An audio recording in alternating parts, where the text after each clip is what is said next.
Hello, everybody. It's Merlin here, and I've got the FIlm Fanatics with me. I've got Dan. Hey, guys. Got Justin. Hey. And we're going to be doing something pretty cool. I've been forcing them to get into Star Trek for a long time. Now they're actually doing it because we decided to make it part of... I've been talking about wanting to do this for like 2 years, and you kept hitting me at, when are we going to do it? When are we going to do it? Well, I did. You said, let's do Boldly Going. That's a cool idea. When's it going to happen? Well... And then he would just walk away. Right. And I'd be like, okay. So, but it's finally happening, so we're going to try and tackle as much Star Trek as we can. It's going to be each week we're going to go jump from the first 4 series, start with Original, Next Gen, Deep Space Nine, and Voyager, and hopefully get through a lot of it. And so we're going to What about Enterprise, Joe? Well, since we can only do 4 each month, we're going to save Enterprise for somewhere far in the future if we decide to even do it. If, in all honesty... If you wanted to skip one show, that's the one. That's the one. Even the animated one, I would recommend. Seriously, it's actually not bad. But, yeah, we're going to start with the original pilot, which is known as The Cage later. It was the first episode, obviously, for Star Trek, though it was not aired originally, because NBC felt that it was too cerebral for audiences, didn't test well. Think about that. So Star Trek automatically, from the beginning, had to fight the ground running, never got completely... filmed entirely. They actually thought they lost some of it for a while. Yeah. They had to Till look the for mid-'80s. it. The mid-'80s, then they finally got it in full color. He released it for the first time in '86. Roddenberry did an introduction, so he was very happy that this was saved. But yeah, this thing was shelved for a while. It almost got Doctor Who. So it almost got burned. Wow. It almost got burned. So it was very close to being lost.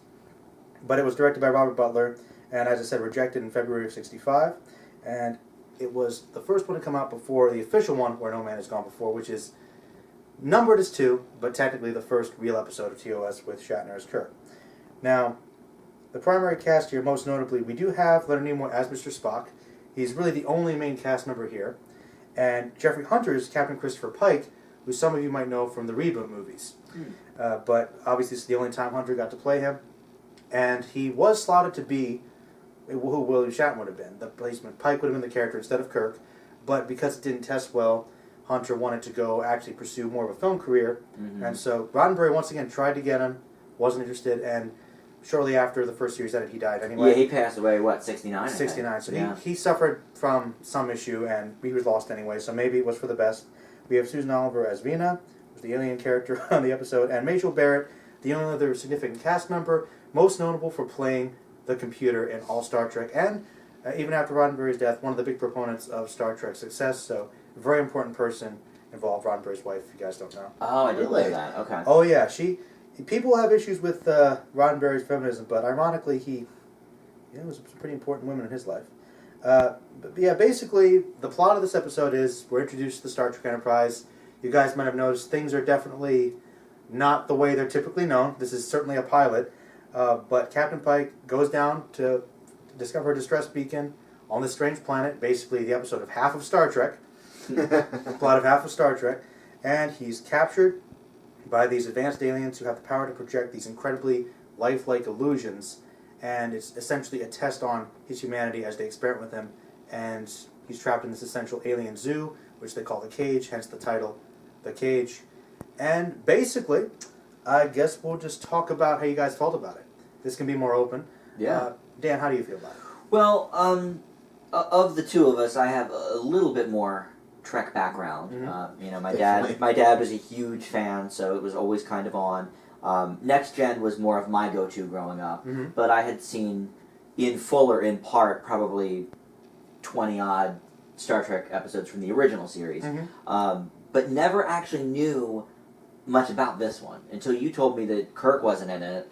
I didn't actually realize that the pilot had a different captain and it was played by someone else, and so what I felt initially about this was that I was surprised that really a lot of the things that Trek was known for really were present here. Oh, yeah. In this pilot. Like you mentioned, half of the episodes sort of do... This is this plot. Cover, hey, he goes to this planet, stuff goes down, whatever. How does he get back? And they had all of that here. Now, Pike, as opposed to Kirk... Okay. I didn't think he was bad. No. I thought the acting was fine. I don't know this guy from really anything. Well, he didn't have much of a career, so yeah.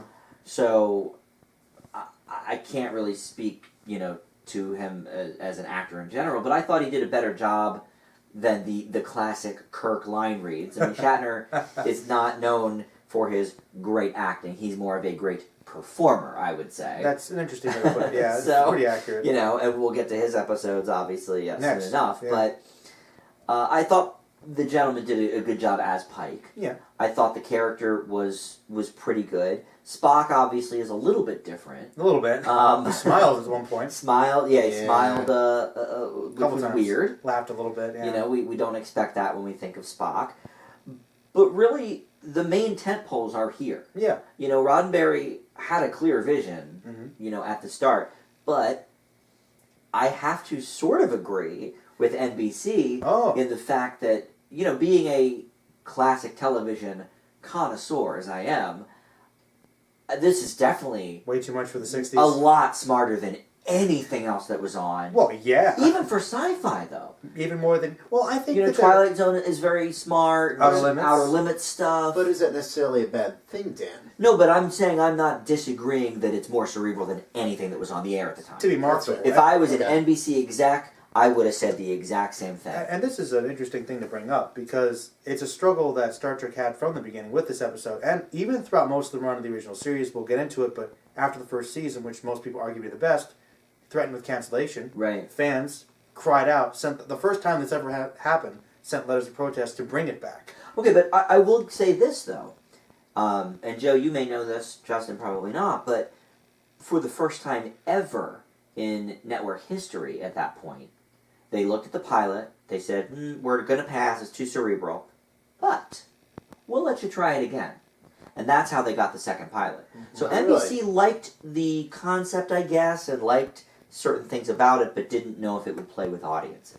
And you'll notice it does get a little more balanced in that sense. Little bit more, yeah. Though I would argue one reason I guess it had more of a struggle, Roddenberry didn't change that much, because obviously Star Trek's still pretty cerebral. Sure. But he does up the adventure ante in later episodes. Yeah. Now, let's go to Justin. Justin, kind of notoriously, we've discussed this, you kind of didn't know much about Star Trek, didn't seem to particularly have an interest in Star Trek, and then I've slowly kind of steered you into it, and now finally you're diving head first. So how's this going for you for the first time? Not to name drop the show, Joe, but we're definitely boldly going. That's fine. Sorry. Bad fun.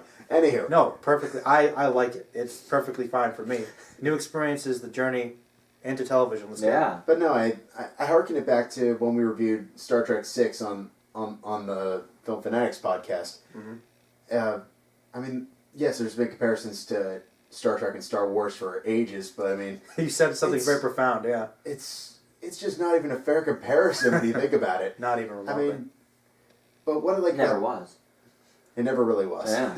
But what I like about this one is it really is more or less taking the best elements of Star Trek and throwing it into one episode. I mean, you both mentioned the twinges that I definitely didn't pick up on because I'm still working my way into the overall world of Star Trek. But I mean, we have compelling storytelling, which I think balances out the cerebralness. If it was a drier episode, I feel like that would be an issue. But I mean, this pretty much remains compelling through and through. The handling of sexism, not so great. Well... Yeah, Pike's not a great proponent for that. No, he's... Well, you might find this interesting. Go on. Kirk's probably better, which is ironic to say, but you'll find out. I was going to say, I want to ask... That's true, though. Well, I would think that's true. Because generally, even though he had a tendency to, get involved with women, he usually treated them well when necessary, but you'll see that. Obviously, writing varied from episode to episode. Right. Whack, shut up, woman, but it's not all Roddenberry, just somewhat. Well, we'll get into it, but continue. Yeah. Everything in due time. I also thought Pike was a little overly ruthless, but I feel like if that's the case, I'm going to end up having a field day with Kirk. Well, just from the few episodes I've already seen. Well, unfortunately, Pike never really gets fleshed out as a character. Yeah, so this is the only thing we have to go on. Like, you're right. Kirk can be ruthless too, but you'll see evidence of many facets to the character. So we'll get into that later. Anything else? But I mean, like I said, it helped establish a great adventure story. definitely deeper themes, some of which I thought were a little heavy-handed come the conclusion. But, Go on. Justin, I will say, though, for classic science fiction and for the 60s, it's pretty good. Because as opposed to people that aren't saying anything in their TV shows. Right. There's at least some takeaway. Mr. Ed. For example. You're not telling me that the struggle of being a Green horse that Acres. people just A talking horse. can talk. Hey, there was live horse in this episode. That's right. Well, it's interesting that it was regarded as too cerebral because you guys are right. It has the same elements because even despite the really high concept story, it still had him fighting a barbarian guy and the classic green woman, which is where this comes from. Yeah. So it still has the cheesiness. It still has the adventure. So I don't know. I think it's really not that much different than most of the TOS episodes. No, and I think that also speaks to probably the most important thing that I feel like also defines a lot of the original series is its camp. Yeah. Yes, it's campy, but it's just the right kind of camp where it's fun instead of overly tacky. Well, wait, no, Dan's going to retort, but okay. Dan, before you say anything, because I would say with the original series, the reason why it's still regarded so highly today is because of that combination. Much like Doctor Who, high concept storytelling, great writing, really, for the most part, and campy effects. I think that perfect combination has allowed it to stand the test of time. Well, but here's what I was going to add to that. Yeah. Go on. First of all, the restoration and the cleaning up of these episodes, I mean, it looked great. Where are you guys watching, by the way? Netflix? I watched it on Netflix, but I do have the restored DVD collection as well. We'll make a note. They're the same thing. Yeah, that's what I figured. You guys are seeing the Lucas Knives version, which is not the same because they don't alter, Lucas. Oh, yeah. But they do alter things, but they don't add scenes, they don't add CGI. The only thing they do is they clean up for the HD, and for the space shots, it's like CG instead of models. Right, right. Okay. But it looked the same anyway. Right. So you're basically seeing just a cleaner version of the same. I think it looked great for being as old as it is. It's almost 50 years old, or I guess since they shot it, more than 50 years old. And I thought the effects were okay. Well, in all honesty, though, Star Trek was known for having bad effects, and really throughout its entire history, it always had the lesser. But I have growing up watching it, I always thought they had some pretty awesome sets, and I enjoyed it. I thought the laser effects were cool. I think they're decent. I thought some of the sets, like when they went on the picnic. Hey, definitely. The sets were fine. Honestly, for the longest time, maybe not so much anymore, we can't compare, but Star Trek always had better effects than Doctor Who. In all honesty. Oh, yeah. And I'm referring from the early Who that I've seen. Classic Who, the Gorn, he's got nothing on the Prey Manus, from one of Tom Baker's episodes, because literally it's just a paper mache thing. And I love that too, but trust me, there are a couple notches. But I thought even the makeup effects were good here. Like the guy's throbbing head. Their breathing heads. When he's the Green Woman. Green Woman's great. And the mask that the guy was wearing. Yeah. It looked. Decent. I didn't think it looked that cheesy. I thought it looked all right. That's interesting. Well. Do you think it looked cheesy? I think. Well, the some components of it were cheesy, I'd say. The costuming of the sets, they aren't bad. I think where it kind of fails, though, is in terms of some of the costuming and, the choreography. Like the fights with the weapons. That's true. Like the weapons look fake. You got a sword, it's obviously plastic. There'll be rocks that are plastic. There's some things you'll never be able to get behind. The beaming didn't look all that great either. That gets better. Yeah. It does get a little better. I can see that. They kind of do a fade thing. Yeah. That's one thing that I think they really improve upon in future series. I guess I'll briefly talk about it. I mean, obviously, I love The Cage. I think it's a great episode. I think it's really one of the best, which is really a shame that it didn't get the praise it did for a long time. It's really, I don't want to say it's underrated because people love it now. I like the Pike character. I don't think he's Kirk, but that might not be fair. I like Shatner's style of performing. Okay. But I do think this guy's a pretty good actor, too. Yeah. And you can tell things aren't quite fully Star Trek. Spock's not there. But number one, they carry over from into Next Gen. You can feel that, Riker. Yeah. You can feel that later. So I feel like this is an example of Roddenberry with maybe a lot of ideas, but once again, maybe a little too much control. And you guys will see it in the hands of other writers with varying results. This one, I like the story. I think it's high concept. I think it represents some of the best of Trek, like you guys said. It's very good. And that's really all I have to say about it. It's an excellent one. But now I want to hear your grades, so I guess we'll start. What would you give this one, man? Well, I'm going to give this one a B+. Okay. I liked it, but it's not quite Star Trek yet. Mm-hmm. Just mainly because of the different characters and everything. Also, I feel like it did focus a little too much on Pike and not the other characters that we know and love. Obviously, in this particular episode, we don't know them or love them and never get to see most of them again. But I feel like a good pilot really sort of needs to expand on at least more than one character. And I feel like we got a good sense of Pike, maybe nobody else. You know, that's really interesting because traditionally speaking, you're right, shows will do that. But especially the first series of Star Trek, very episodic. So you really have to gradually get to know these characters because with the exception of the main three, you get to know them snippets over time. You learn little bits about their backstory, elements here and there. But it's not like the traditional show where Sulu gets his own episode. Right. You learn different things about him. Well, I wonder how I'll feel about that as we go on, knowing the characters already. Yes. You know, because once we get into the next episode of TOS, everyone I know will pretty much be there already. Except for Dr. McCoy. Oh, okay. McCoy's not there. There was another doctor in the second episode. Okay. So yeah, But still, you know, Uhura will be there, and Scotty, and the majority of the whole gang. And Spock, I think, will hopefully be more of himself. Spock will seem like Spock in the next one. Yeah. Promise So you. for me, it's a B+. Justin. For me, it's an A-. And the reason why is I feel like a great pilot makes you excited for the remainder of the series while still being really, really good storytelling. And I feel like we got both here.